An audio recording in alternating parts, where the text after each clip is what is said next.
باشە سڵاو بەڕێزان سڵاو ڕێزم هەیە بۆ خانمان و گەنجان و لاوانی کوردستان ببورن کەوا تێکستەکانم دەبین تۆزە کێشم هەبوو هیوادارم هەموو لایەکتان باش بن بەخێر بێن قسە و باسی ئەمڕۆکەمان سەبارەت بە شەوی بەراتە شەوی بەرات قسە و باسی لەسەر دەبین بزانین شەوی بەرات لە چی هاتووە مانای چییە و ئایا بۆ مانایە دەیکەوە مەلاکان 1400 ساڵە درۆ لەگەڵ ملەتی کووردا دەکەن بزانین ئایا بە فەعلی خەیەک دەقەوەی بە جێبەجێ بکەین 1400 ساڵە درۆمان لەگەڵ دەکەن هەر وەک چۆن درۆیان لەگەڵ باوک و باپیرانمان کردووە دەڵێن شەوی بەرات بریتیە لەم شەوەی کە خودای تەبارەکە و تەعالا خێر بەسەر مرۆڤایەتی دابەش دەکا دەڵێ پشتیوان عەبدوڵڵا بەشی تۆ تاوەکو ساڵی داهاتوو بۆ نمونە نیو چیزگەنم دەبێ و دوو قاب ئار دەبێ و نازانم چی دەبێ و بۆ تۆ مام قادر 5 تەماتە و 3 خیار و بەس ڕجاءن کاتە خیارەکان دەبێتە ماڵەوە قاشقاشی بکە چکە خێزان تێ نابێتن خیار بە تەواوی یعنی بە ساغی ببینی 1400 ساڵە درۆمان لەگەڵ دەگەن دەڵێن بنەمای شەوی بەرات لەسەر ئەو بنەماوەیە ئەو شەوەیە کە خودای تەبارەکە و تەعالا بەرەکەت دەگاتە ماڵتەوە یعنی مەلاکان تاوەکو کەی درۆ لەگەڵ ملەتی کووردا دەکەن یعنی تاوەکو کەی درۆ لەگەڵ ملەتی کووردا دەکەن 1400 ساڵە پێمان دڵ شەوی بەرات شەوی خۆش و نازانم چییە وا مناڵان دەگەڕن دەست بە دەرگەوا دەنێن ئەم شەو شەوی بەراتە شەوی خۆشی نازانم چییە مەلاکان تاکەی درۆ لەگەڵ ملەتی کووردا دەکەن مەلاکان هەر هەمووتان بڕواتن بەم ئاینە نییە و تەنانەت خودی ئەو کەسانێک کەوا هاتوون لە ئەمڕۆکەدا دەیانەوێت جوانکاری ئاینی ئیسلام بکەن دەچن لەناو دەقەکان تا دەگەڕێن کە ئەمە دەقیان بەدڵە دەردێنن دڵن ئیسلام وای گوتیە دەقە قێزەوەنەکان بەلاوە دەنێن بۆ ئەوەی ئەخلاقیاتی مرۆڤی سەدەی 21 قبوڵی بکە هەر وەک دوێنێ بابەتێکم دانا سەبارەت بە بابەتی خەتەنا دوو مەلان ڕەک پێچوانەیە قسە دەکەن ئێبابی بابم ئێوە ئاینەکەتان 1400 ساڵە نەیتوانیوە بڕیار بدا لەسەر پارچە گۆشتێک کە کێشەکەی 5 غرامە 5 غرامە هەرچەندە ئەوە بەمانە ئیهانە و سوکایەتی نییە بۆشن ئەو پڕ گرنجەتیە کە بەشێکی زۆر گرنگتر لەشی ئافرەت 1400 ساڵە نەتانتوانیوە بڕیار بدەن لەسەر ئەو 5 گرامە ئایا ببڕێ یان نەبڕێ ئایا سونەتە فەرزە مەکروهە و هەتاوەکو دوای ئێوە چۆن دەتوانن حکمی کۆمەلگا بکەن 1400 ساڵە ئەلبەتە ئەوانەی کەوا دەڵێن ئیسلام نەیگوتێ ببڕێت درۆ دەکەن چکە من بەڵگەم هەیە حەدیسم هەیە و هەموو فەقی ئیسلامی دەڵێن دەبی ببڕێ دەڵێن جا چ سونەت بێ چ فەرز بێ چ پەسند بێ دەبی ببڕێ هاتوون بە ئێمە دەڵێن یعنی بەرات خۆی دەزانی چۆنە خودای تەبارەکە و تەعالا لەم شەوەدا یعنی خێر و بەرەکەت دابش دەکا عبد الجنس اللطيف توسي جنتيا بقدرتي قادر يعني اوصل بودكم بچوار دانا ملا اسهرتو يعني اوصل رنگ بتوزا قلتم ورا قلتم نياز مو اني قلت بو زياد بكم ورا برو نانا جيبينا رسن تشاو نيه برو تشاو نيه برو شرمناكن ملا كان تاكي درو لقى الخلق داركن او ملاياني كواخوان بانساني مودرنا بۆچی نایەن ڕاست و ڕەوانی بە ملەتی کورد بڵێن بەڵێ ئیسلام بریتیە لە عادات و تەقالیدی دورگەی عەرەبی چۆن دەکرێ خوداکەی یوسف یاخود چۆن دەکرێ خوداکەی محەممەد تەنانەت لە ڕوانگەی ئەخلاقەوە ئەخلاقەی بگاتە 1 زەڕە لە ئەخلاقیاتی یوسف من لە ڕابردوو باسم کرد ژنی عەزیزی مسر دەوێت دەستدرێژی بکاتە سەر یوسف ڕادەکا لە بەردەستی و تەنانەت دەکەوێتە سجنەوە سەیری ئەخلاقی یوسف بکەن بەڵام ئەخلاقی ئەڵڵاکەی محەممەد دەڵێ مەلەکەت ئیمانکم دەستدرێژی بکەنە سەر ژنانی خاوەن هاوسەر سەیرە یا دەڵێ هەر ژنێکی ئیماندار خۆی پێشکەش بە پێغەمبەری ئەڵڵا کرد و پێغەمبەری ئەڵڵا ویستی بیجێ زۆر تەبیعی و زۆر ئاساییە سیرکن ئەخلاقی ئەڵڵای ئیسلام بە بەراورد لەگەڵ مرۆڤێک کە ناوی یوسف بووە سیرە من سیرم پێتان دێ سمێڵ قوتەکان جوێنەکانتان ئامادە کردیە بۆی دەست پێ بکەین جوێنەکانتان ئامادە کردی ئەگەر جوێنەکانتان ئامادە کردیە دوێکم بۆ بنووسن بۆی دەست بە بابەت بکەین بۆی دەست بە بابەت بکەین قسە و باسی لەسەر بکەین و بۆی نوێژەکەشتان لێ نەڕوە بۆی دواتر بستە ماڵم بەخڕ نەکردنەوە چی دەکەن لەسەر فەیسبوک ئێستا پێویست بوو بچنە مزگەوت چکە دوو فریشتە وەستاون لەبەر دەرگای مزگەوت دەنووسن سمێل قوت بەدین پێش قەمەرەدین پێش تاجدین چوە ژوورەوە قەمەرەدین دووەم کەس بوو تاجدین سێم کەس بوو مام قادر چوارەم کەس بوو ئەوە دەینووسن ئەوە حەسەناتە حەسەنات یعنی چی دەکەن ئێوە لەسەر فەیسبوک ئێستا چی دەکەن یعنی پێم وایە چی دەکەن بۆچی ناچن بۆ مزگەوت بڕۆن ئەو کەسەی زووتر بچیتە ژوورەوە دوو فریشتە بە پێی حەدیث فەرموودەی پێغەمبەرەکەتان لەبەردەم مزگەوت وەستاوە ناوەکان دەنووسێ لەگەڵ ئەوەش ئەڵڵا زانا و دانایە هەموو شتێک دەزانی بەڵام پێویستی بەوەیە دوو فریشتە هەبێ بینووسێ سەیرە لەگەڵ ئەوەش ئەڵڵا و زانا هەموو هەڵس و کەوتێکی گەورە و بچووکی ئێمەی نووسیوە لە تابلۆی پارێزراو بەڵام دوو فریشتەشی داناوە بینووسن سەیرە من نازانم ئەگەر هەموو شتێک لە تابلۆی پارێزراوی ئاسمان نووسراوێ بەرەوەی ئێمە لەدایک بین کەوا چی دەکەین چی ناکەین تڕێک دەکەین فسێک دەکەین نازانم چی دەکەین دەپژمین هەموو شت چ پێویستی بەوەی دەکرد دوو فریشتە هەبێ لە دەستە ڕاست و لە دەستە چەپمان بنووسێ چی دەکا و چی ناکە ئەی ناڵێن تابلۆی پارێزراوی ئاسمان ورد و بچووکی تێدا نووسراوە و ئەی نابینن جاڕێ ئەڵڵا لە تەبەقەی ئاسمانەوە لە ئاسۆی ئاسمانەوە نیشانەکانی خۆیمان بۆ نیشان دەدا سوبحان الله سوبحان الله سەیرە تاوێنە سەر بابەتی ئەمڕۆ ئایا بەرات مانای چییە بەرات بەو مانای نییە کە 1400 ساڵە فێڵمان لێ دەکەن و درۆ دەلەسەمان لەگەڵدا دەکەن بەرات یعنی بەراءە یعنی بۆ نمونە تاوانبارێک کە دەچی بۆ دادگا یا کەسێک کەوا شتی هەیە کە تاوانێکی کردوێ دەچی بۆ دادگا کاتێک حاکم بێتاوانی دەکا بێتاوان دەرچوون یعنی بەرات یعنی کەسێک شک و گومانی تاوانێکی لەسەرە دواتر لە تاوانەکە پاک دەبێتەوە بەراعەت بەدەستێنێ یعنی بەریء بوون مەلاکان هاتن ساختە چیانە مەلاکانی کورد ئەو چیرۆکە بۆ خەڵک باز ناکەن یعنی بەرات یعنی شەوێکی پیرۆزە یعنی خودای تەبارەکە و تەعالا یعنی خێر دابش دەکا بەسەر بەندەکانی خۆی مەجالی نییە ساڵانە دابش کە تەنها ساڵی یەک ڕۆژ دابش دەکا ئێباوی بام خۆنە بۆ بە حکوومەتی هەرێمی کوردستان ساڵانە یەک جار موچە بدا چی حکوومەتەکەی مەسعود بارزانیە ساڵانە یەک جار موچە بدا یعنی تەنها ساڵی یەک جار یعنی دابشی دەکا بابێنە سەرەوە بابەتە لە مانجی دوانزەی ساڵی 626 لە مانجی دوانزەی ساڵی 626 پێغەمبەری ئەڵڵا محەممەد ئەشرەف الئەنبیا کە مەکارم الئەخلاق بووە و ئەڵڵا و فرشتەکانی نوێژیان لەسەر کردووە و نیزان بۆ کردووە و کڕنۆشیان بۆ بردووە بەیانێک لە خەو هەڵدەستەی حەزی لە شەڕە یاوەرەکان کۆ دەکاتەوە لە کتوب پڕێکدا بێ ئەوەی کەوا دەنگ و باسێکەوی شەوی پێشتر دەڵێ با بڕۆین دەڵێ بۆ چێ دەڵێ بۆ جیهاد دەڵێ بۆ چێ دەڵێ بۆ سەر بەنی مستەڵق دەڕۆن کاتێک دەچن خەڵکی بەنی مستەڵق ئاگای لە هیچ نییە بەنی مستەڵق جوو دەبن ئاگایان لە هیچ نییە خەریکی ئاودانی مەڕ و ماڵاتەکانیان بەیانیەکی زووە خۆیان ئامادە دەکەن بچن بۆ سەر چێڵگەکانیان یا مەڕ و ماڵاتەکانیان دەربکەن پێغەمبەری ئەڵڵا هێرش دەکەن پیاوەکانیان دەکوژن ئەوانەی توانای چەک هەڵگرتنی هەیە دەکوژن ژنەکانیان دەکەن بە کەنیزە و هەرچی جلی لەبەرکردن و ناوماڵ و چی هەیە هەمووی دەهێنن هەر هەمووی دەهێنن لەگەڵ خۆیان ئەوە غەنیمەیە یعنی فەرهودی و دزی غەنیمەیە لە ئیسلامدا پێغەمبەری ئەڵڵا هەمیشە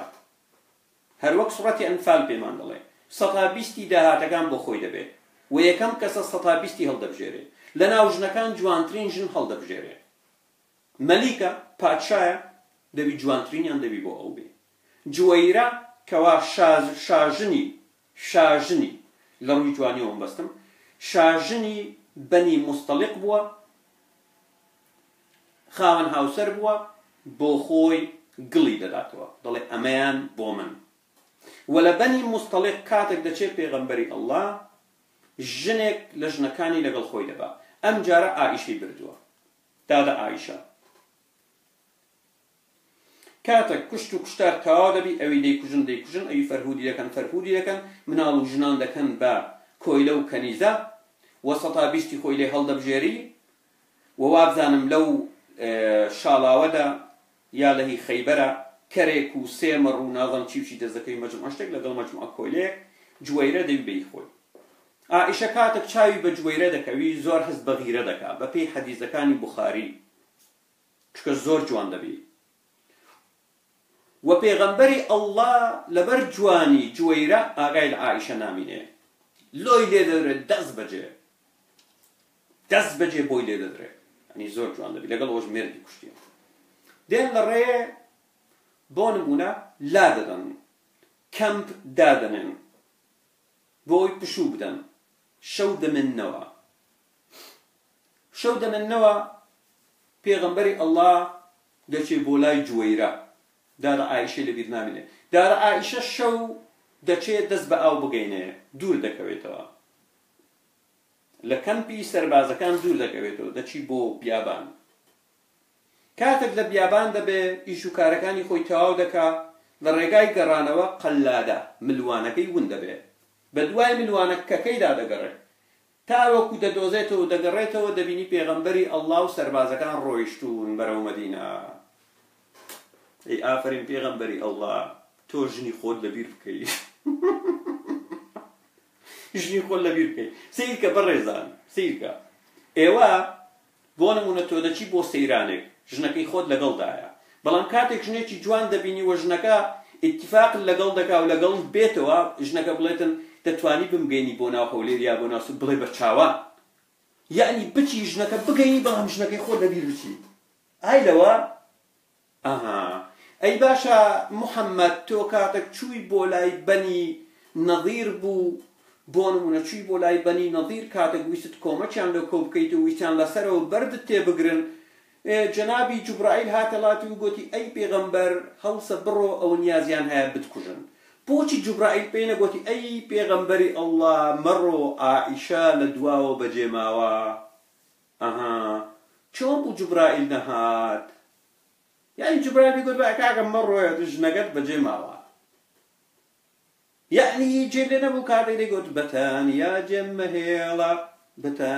جێم مەهێڵە یعنی جێ لێ نەبوو بەتەنیا لەوێ بەجێ تێشت بوو ئەو ژنە لەبەرەوەی چاوت بە ژنێکی تر کەوت بوو کەوا کەنیزەیە دەست بەجێ کەوت و بەجێ هێشت بوو نیە والحاصل مشکلە نیە کاکە گیان مشکلە نیە بەجێ هێشت ئەڵڵاش غەڵەت دەکا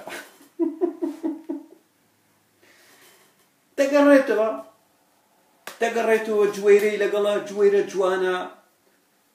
ئەی سوپاکە دەگەڕێنەوە مەدینە لە مەدینە دەبینی ئای خەڵک دەزانێ ئەبوو بەکر دەزانێ باوشی کچی بەجێماوە خەڵک دەست دەکا بە قسە محەممەد ئائیشەی بەجێهێشتووە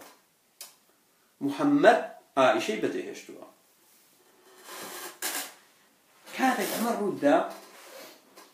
بۆ نمونە یەکێک لە ئەوانەی کەوا پێیان دەوترێت منافقەکان وە لە قورئان سوڕەتی لەسەرە بەناوی عەبدوڵڵا بن ئەبی سەلول دەست دەکا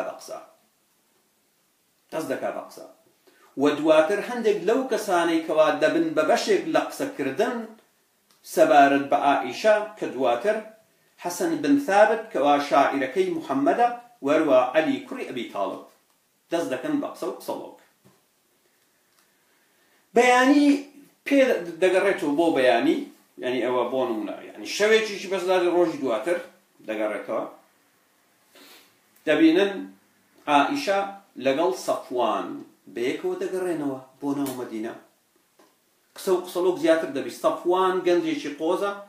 لە سوپاکەی محەممەد بەجی دەمینێ جا بۆچی بەجێماوە نازانم یعنی خوددا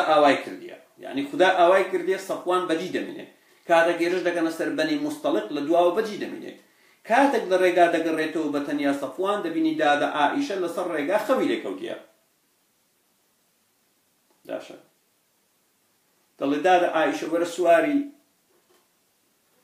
خوشترەکەی من بە بڕۆین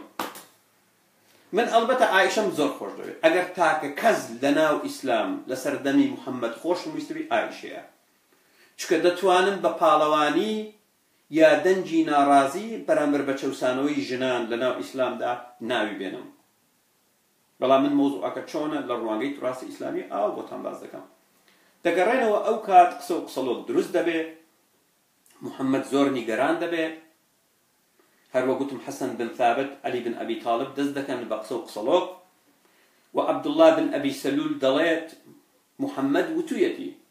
ئەگەر ژن و پیاوێک بەتەنیا بن ئەوە شەیتان سێمیانە، یعنی لێخە مەلێخە ڕوودەدا.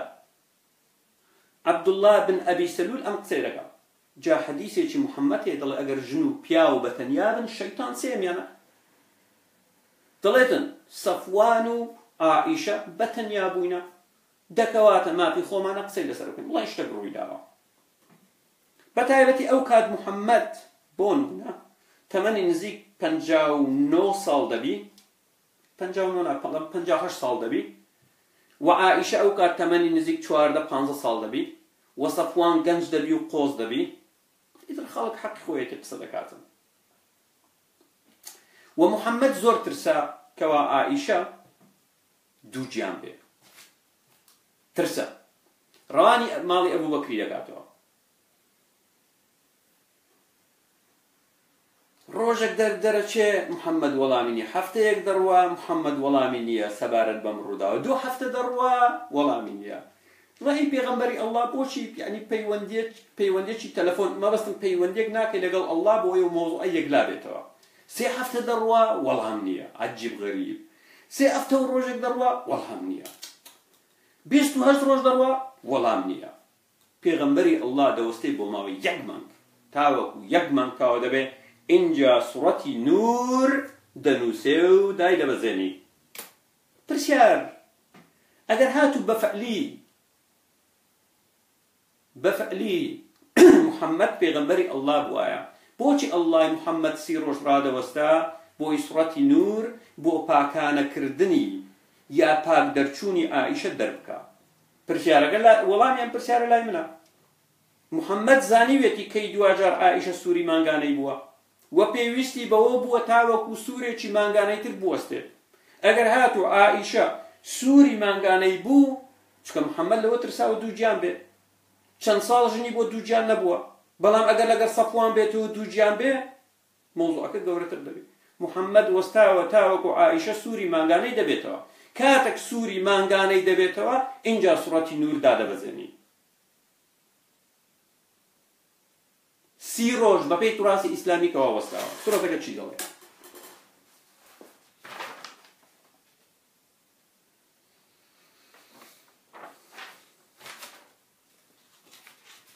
سوڕەتەکە چی دەڵێ؟ سوڕەتی ئەننور، سوڕەتی ڕووناچی، یعنی ڕووناچیە. اینجا هاتوون دەڵێن مانگ بەمانای نور یعنی ڕووناچی داتەوە، یعنی ئەو سوڕەتە بەمانای ڕووناچی دانەوەیە. والحاصل بابەتی ئێمەنیە. دڵێ سورة أنزلناها وفرضناها وانزلنا فيها آيات مبينات لعلكم تذكرون الزانية والزاني فاجلدوا كل واحد منهما 100 جلدة. اوكي چی دڵێ؟ دەڵێتن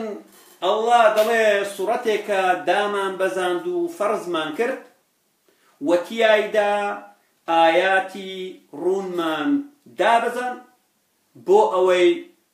یعنی لایەتان بێ. چی دەڵێ ئاەتەکەی دواتر؟ دەڵێ ژنی زیناکەر و پیاوی زیناکەر 100 جەلد لە هەر دانەیەکیان بدەن لەبەرچاوی کۆمەڵێک لە ئیماندار. و هەروەها دواتر دەڵێ چی؟ ئاەتی بۆ نمونە 4 والذين يرمون المحصنات ثم لم يأتوا ب4 شهداء فاجلدوهم 80 جلدة. وأو كسي كقسو قصلوغ لسر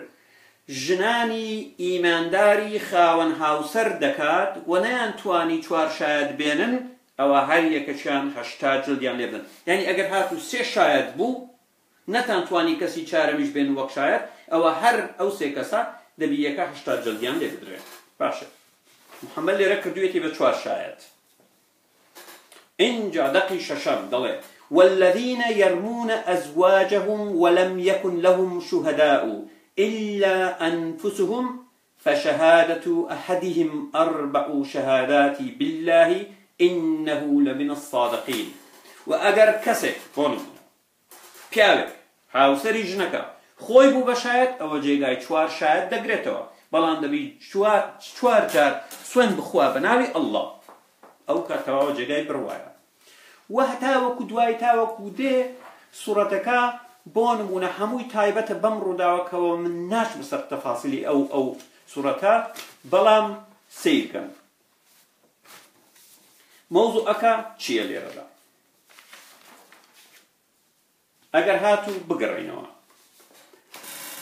لبرتوككاني تراثي إسلامي ببخاري ونسائي والباني وترمذي ومسند أحمد وابن ماجه نزيك حفتا وحوت حديث هيا كمحمد بردباراني جنان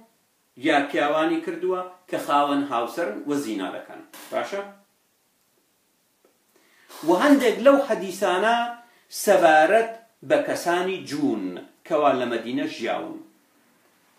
بوشي قرنقا أوبابة باسيكم بوشي شكل صورتي النساء لآياتك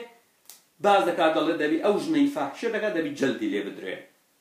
ولم آياتا دلي جلدي لي بدري بلان إما آقدارين لقل صورتي الأحزاب كوا بشيكي سبارت ببني قريضية محمد جوكان لدرجي عربي لرقو ريشة دردينه لمدينة چونك بني قريضة دوا خيلي جولكية لمدينة وصورة أحزاب آماجي بلغا كوا جو لمدينة ناهلة واتهتا أوكات لدواي صورة النساء محمد بردباراني خلشي كرديا بلام كاتك مسألة كذا قات سر عائشة محمد دز برداري بردباران دبي وآماجة جارشتر بجلد كردن دكاتوا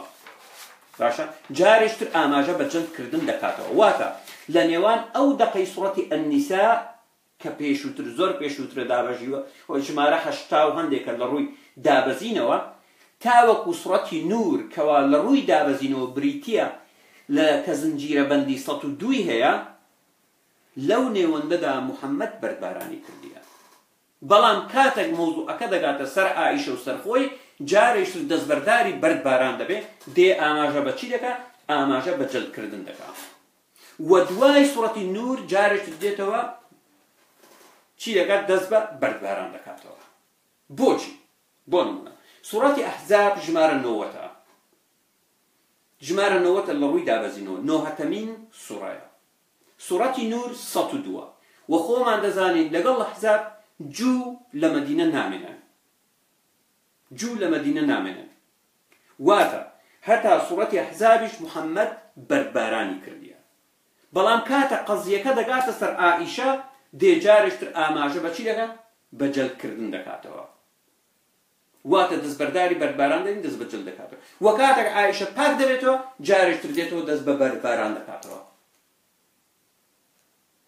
واتا جلد بردباران جلد بردباران برون بو خوتان تأكيد لو بابتا بكنوا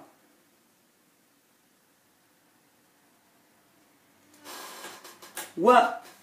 ليردا كاتك محمد لشوي سيم باش روداوكا بونمونا باش روداوكا بشو دادا بي كاتك او صورة دنوسيتوا چوكا كاتك دزاني عائشة سوري مانغاني دستي بيكردوا شو دادا نيشي صورتك دنوسي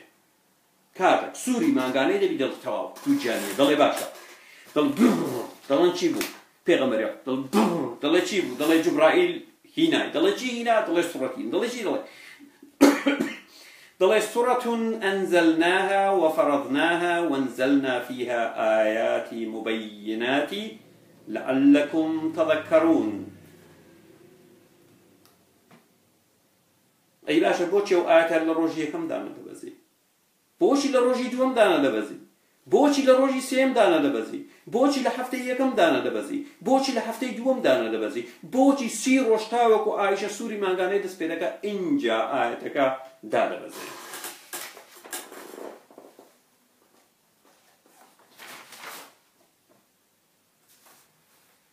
اینجا دەقەکانی دواتری ئەم سوڕەتان دەشتی سیر و سەمەرەی تێدایە بە ئامادە پێ بکەین.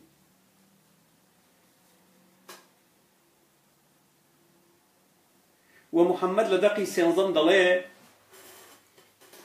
ئەوە دواتر ئەلبەتە لە قورئان هەموو ڕووداوەکان ڕوویان داوە هەموو شتێک یەکلا بوویتەوە ئینجا ئاەتی قورئان دابەزیوە لە شەڕدا لە غەزوودا لە هەموو شتێک. دەقی سێنزەم چی دەرێ لەبەرچی چوار شایەتتان نەهێنا وە کاتێک چوار شایەتتان نەهێنا ئەوە لەبەر چاوی ئەڵڵا ئێوە درۆزن. ئێبا بە ڕووداو هەیە دوو شایەتی هەیە چاوی چاو ڕووداو هەیە دوو شایەتی ڕووداو هەیە یەک شایەتی هەیە. ئایا ئەوە مانای ئێوە ئەو کەسە درۆزنە؟ ئێستا تۆ ڕووداوێکی کوشتن ببینی ڕووداوێکی کوشتن بینی ئەگەر یەک شایەت یعنی تۆ درۆزنی لەبەر چاوی ئەڵڵا یەکاکە من بینیومە یعنی مانای چی یعنی تۆ درۆزنی چی دەقەکە سەیرکە سێنزەم لەبەر چی چوار شایەتتان نەهێنا ئەو پرسیار دەکا وە کاتێک نەتانتوانی چوار شایەت بهێنن ئەوە لەبەر چاوی ئەڵڵا ئێوە درۆزنن. ئای لەوە یعنی من ڕووداوێکم بینیبی بە چاوی خۆم کەوا ڕاستە بەڵام لەبەر ئەوەی ناتوانم سێ شایەتی تر بینم من درۆزنم ئای لەو ئەڵڵایە.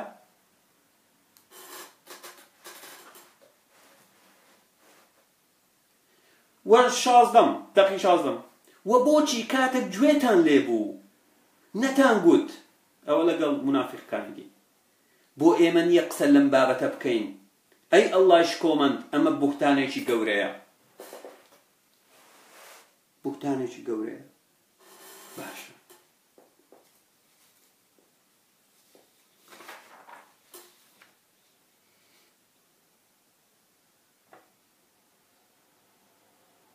اینجا دواتر دەقی 24 چی دەڵێ لە ڕۆژی قیامەتدا زمانتان و دەستان و پێکانتان شایەتن لەسەر ئەم کارانەی کە دەیکەن دەستیشمان دەبێ بە شایەت کوڕمان بەسەر ئەستەغفیر الله. دەقی 29 چی دەڵێ دواتر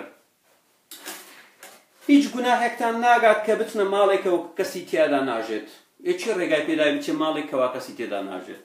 یعنی ئەڵڵا چێ ڕێگای پێداوی ئێستا ئەو ماڵێ من کەسی تیادا نەژێ چێ ڕێگای بە کەسێکی بێگانە داوە بچتە ناو ماڵەکەم سەیری دەق هیچ گوناهتان ناگات کە بچنە ماڵێکەوە کەسی تیا نەژێت. ئایدەوە یعنی بە چ حەقێک تۆ دەچێ ماڵێکەوە کەسی تێدا نەژێت گوناهتان ناگات.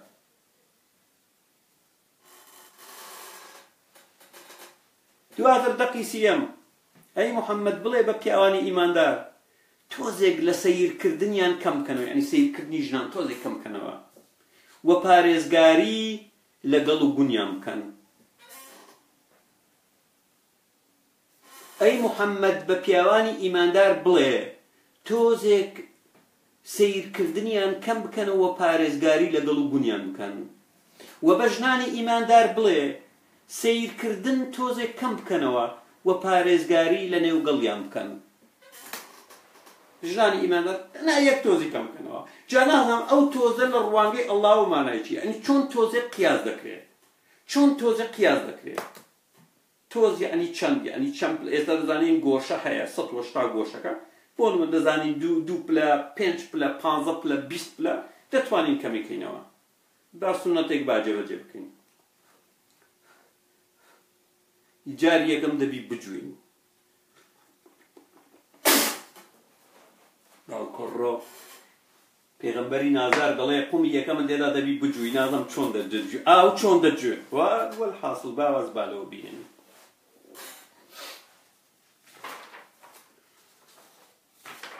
دەقەکانی تر بابێنە سەری بزانین هەندێک دەقی سەیر و سەمەرەی تری تێدایە یان نا. لێرەوە کاتێک شەو بۆ نمونە ڕۆژی سیەم محەممەد ئەم سوڕەتەی دابەزاند موسڵمانان دەستیان کرد بە بەخشینەوەی شیرینی دایکی ئیمانداران پاک بووە. ئەمە چی ڕۆژی شەوی بەراتە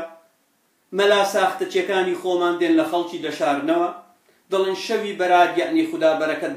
دەخاتە ناو ماڵت یعنی 1400 ساڵە درۆمان لەگەڵ دەکەن خدای تەبارەکە و تەعالا لەم شەوەدا بەرەکەت دەخاتە ناو ماڵت. بەپێی کامە مەلای هەی مەلای سوڕگوم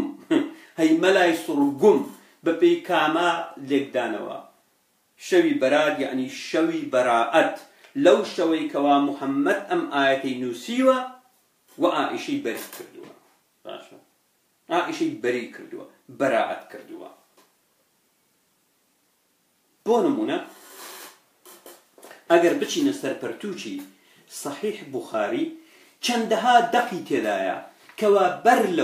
بەر لە دابەزینی سوڕەتی ئەننور محەممەد بەربارانی خەڵکی کردیە بەڵام کاتە قەزیەکە دەگاتە سەرخۆی لە ڕزبەرداری بەرباران دەبێت دێ دووبارە جەلد دەهێنێتەوە ناو مۆزوعەکە جەلدکردن دەهێنێتەوە ناو مۆزوعەکە بۆ نمونەیەکتان با ببینید پەرتووچی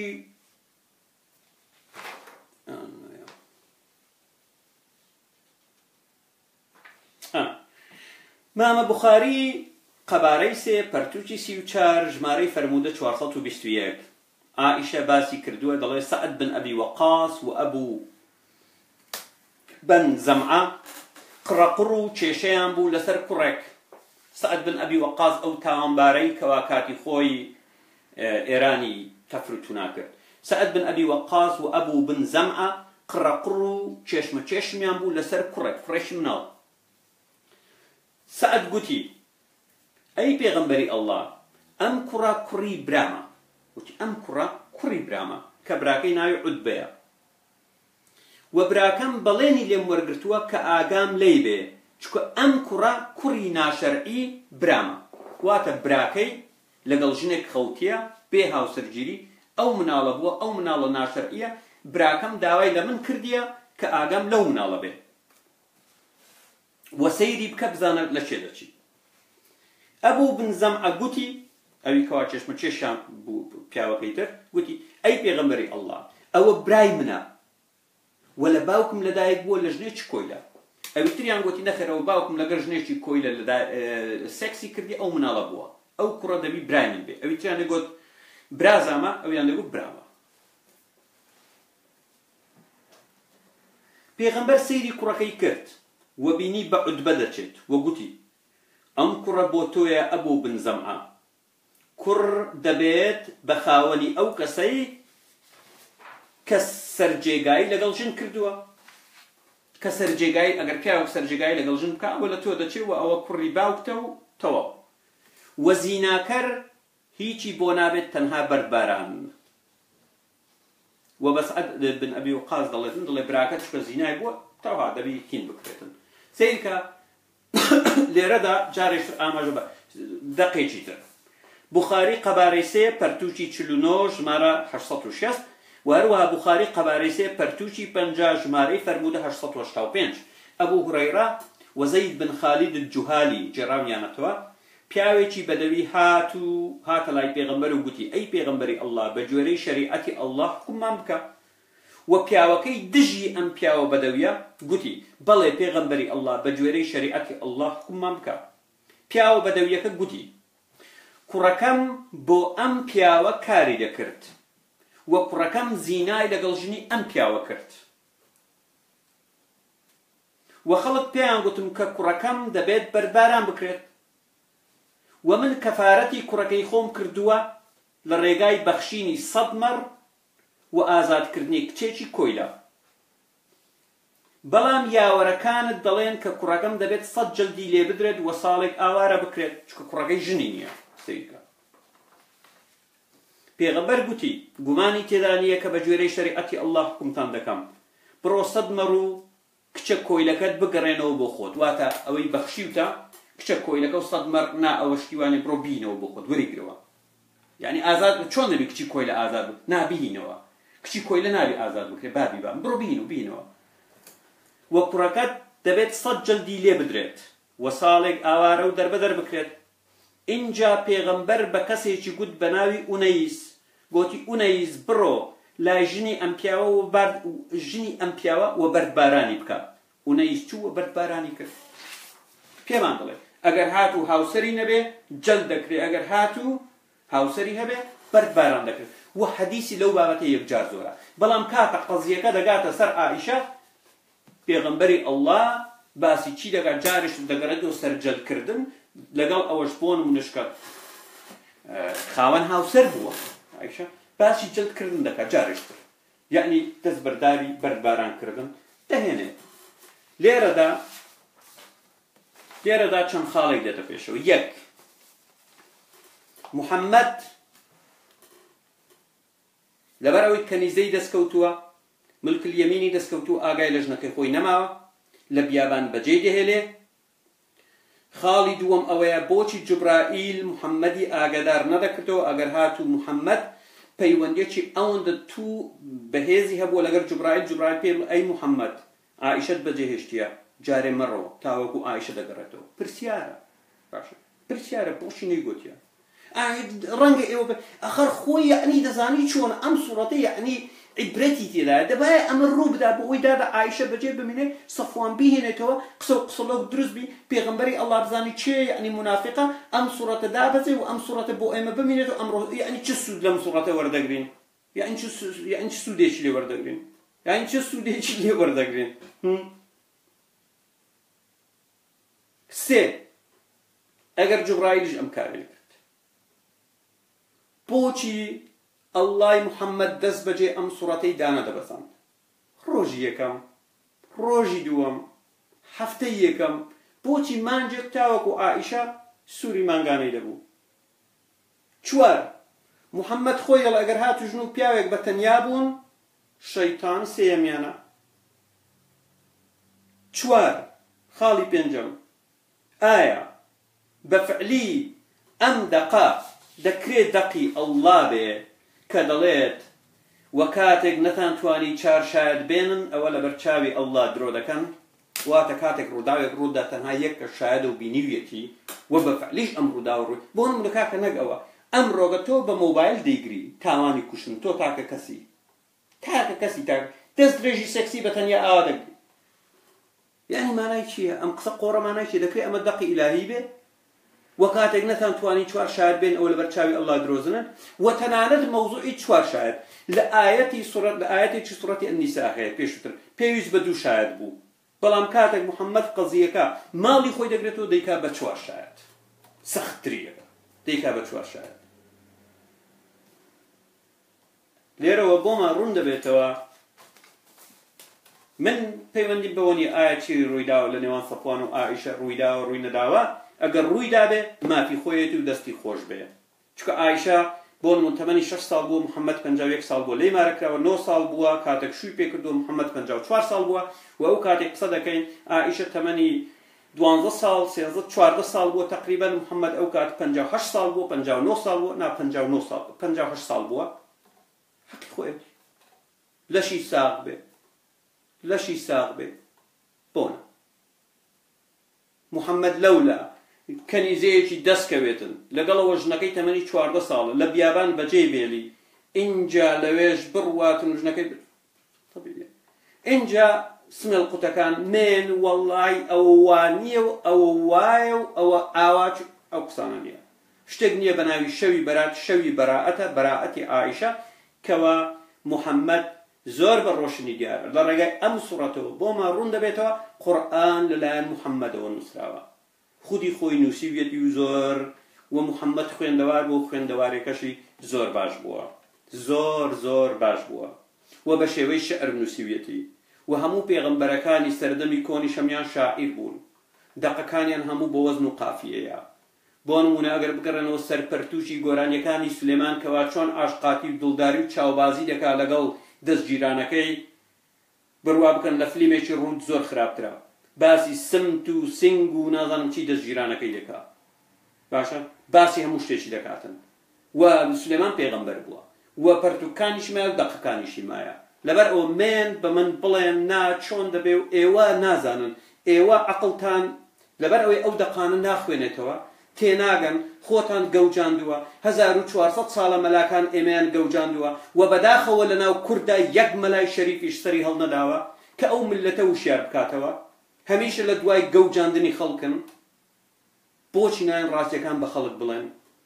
من ئەو مەلای کورد کەوا یەک تۆسقاڵ شەرەفی هەیە من ناڵم درۆ بکە وەرە ڕاستیەکان بە خەڵکی کورد بڵێ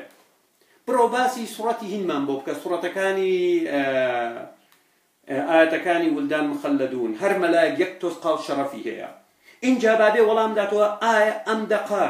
مناڵی لووسکە گریمان بۆ سێکسیش نییە بۆ خزمەتکاریە چۆن خزمەتکاریکردن لە بەهەشت چۆن خودای گەورە لە بەهەشتدا مناڵی لووسکە و جوان دروست دەکات بۆ خزمەتکاری تۆ ئەی ناڵێن لە بەهەشت کاتێک دەڵێ سێ و دێتە ناو دەستت حەزم لەو چێشکەیە چێشکەی کورای هەولێری دێتە بەردەست دێتی چێشکەی کورای حەزم لەو باڵندەی سوور بێتەوە دێتە بەردەست یعنی خزمەتکاری چی دەتوانی پێ بڵێ خزمەتکاری چی دەتوانی پێ بڵێ خزمەتکاری چی لە بەهەشتدا سەیرن ئێوە دەزان هەموو شتەکانتان تەناقوزاتە و لە ناویەکە و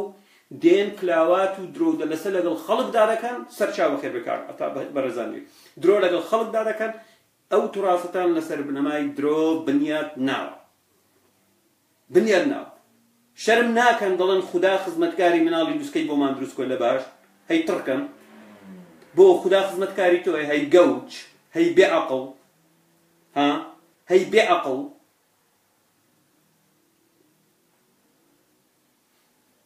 دۆکیومنتێکم وەرگێڕاوە لە بەرنامەی سوئالجەری سەبارەت بە چیرۆکی محەممەد و تۆڕی جاڵجاڵۆکە و ئەو کۆترەی لە بەردەم ئەشکەوتی هین حڕا کاتێک گوایە لەگەڵ ئەبوو بەکر ڕادەگات چۆندا ئەبوو بەکری لەگەڵدا نەبووە و ئەم چیرۆکە درۆیە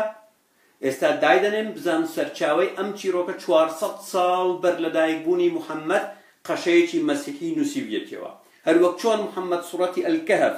وەری گرتووە کەوا چیرۆکشی ئەفسانەیی بووە هەمان چیرۆک وەریان گرتێ کاتە سیرەی نەبەویان نووسیوەتەوە چکە ئیبن ئیسحاق ئەسڵی مەسیحی بووە ئاشنایەتی بە توراسی مەسیحیە بووە هاتووە ویستویەتی محەممەد بکا بە کەسایەتێک کارەکتەرێک کەوا لە بۆ نمونە لە ئیسا بچێ ئەو چیرۆکەی دزیوە هیناویەتی کردوویەتی بە چیرۆکی محەممەد وە لە کۆتاییدا خوداگەتان دەڵێ أعوذ بالله من الشيطان الرجيم بسم الله الرحمن الرحيم ويطوف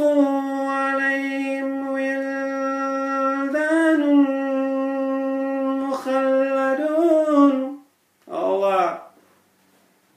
اینجا مسلمانانی بەڕێز خودای تەبارەکە و تەعالە پێمان دەڵێ کە لە ڕۆژی بەهەشدا ئەو کەسەی کەوا تەقوای خودای کردیە کاتێک دەچێتە بەهەشتی پان و بەرینەوە خودای تەبارەکە و تەعالە مناڵی لووسکەی پێدەبەخشێ و خودای تەبارەکە و تەعالە دەڵێ ژمارەی مناڵەکان ئەوەندە زۆرن و لە حەدیثێکی صەحیحدا کە پێغەمبەر ئاماژەی پێکردووە دەڵێ 80000 مناڵ بە پیاوی مسلمان دەدرێت و هەر لەبەر ئەوەش قورئان دەڵێ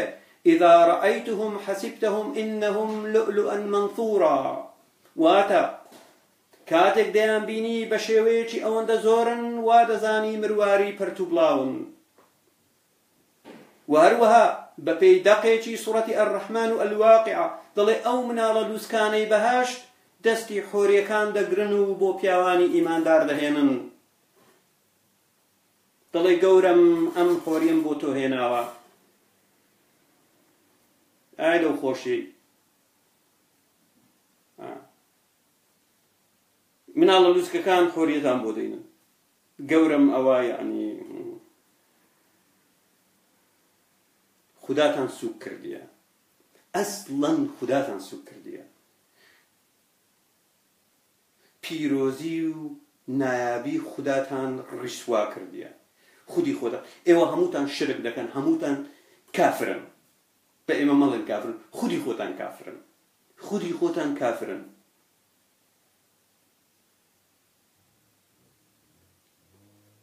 باشە کاتێک شاد بۆ ئەوی بەڕێز و ئازیز